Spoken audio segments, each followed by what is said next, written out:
Let's bring in the political correspondent for the Australian newspaper, Geoff Chambers. Geoff, thanks for your time.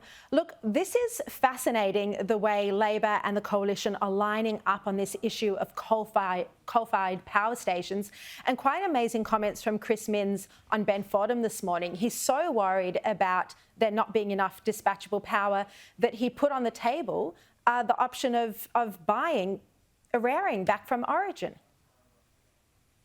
Yeah, Sharri, for all the demonising of coal-fired power, the fact is that in 4 years' time, the energy grid is due to fall off a cliff. And the fact, there's a very clear reality here, that we don't talk about enough. We talk about net zero by 2050, we talk about 2030 targets. But without coal and gas in the system, there simply will not be enough dispatchable renewables available to keep manufacturing going in this country and to keep Australians in jobs.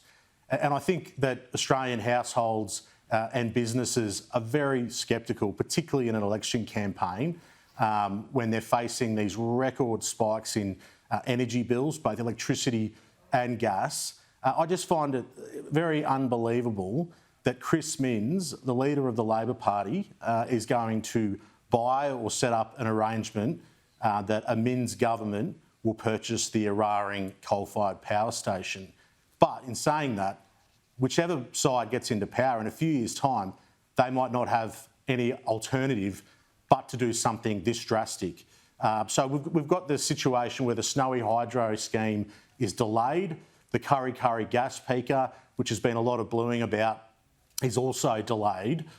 So we've got 4,000 megawatts or just over coming offline, with the Liddell power station due to cease in April next month, and the Eraring plant due around August 2025. So there's some really big challenges ahead for state and federal governments, and for all the talk of emissions targets, when we see blackouts and disruptions in the grid, they'll have no other choice. Yeah, exactly. Now, Geoff, while we're on the New South Wales state election, the Labor leader Chris Minns had his campaign launch yesterday. He's looking very confident. The polls have him ahead.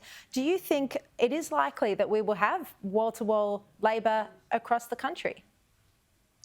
Well, I think he's run a pretty good campaign to date. If you reflect on the federal election campaign last year, and I know that federal and state campaigns are very different in the issues that are fought, but Labor is sort of perfecting this type of campaign where they match the coalition on policies and they try to say to voters, don't worry about us, it's not going to be scary, we're not going to go down the same route as we've done in with previous governments. So he's got a really sort of energetic appeal.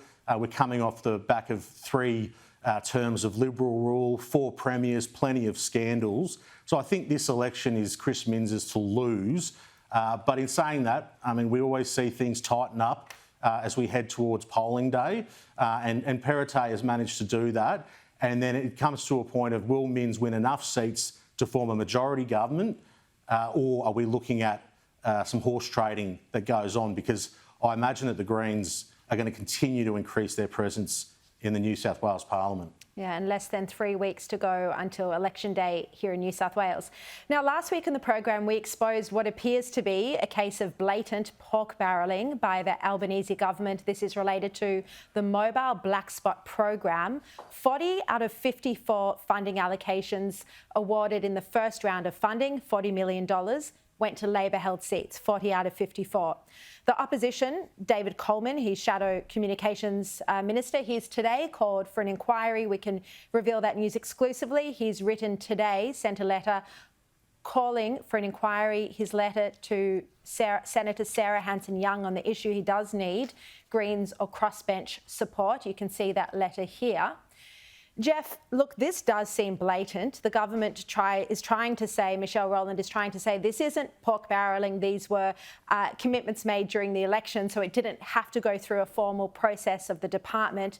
This wasn't areas where funding to fix mobile black spots were most needed. I mean, it was certainly not where areas were most needed. These were areas that were raised by Labor senators and members during the election campaign.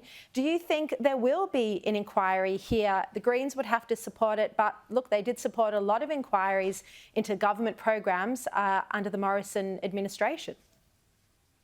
Well, I think if you look outside this Blackspot story and we look back to the October budget last year and some of the creative funding arrangements that were shifted around for some key infrastructure projects, some of the coalition-era programs that were shut down, there's probably an argument that you could broaden this out. But I mean, are we really, is it any surprise to see either of the major political parties going down this route? And I think there's going to be other programs as well, Sharri, looking at those city deals that started under Malcolm Turnbull.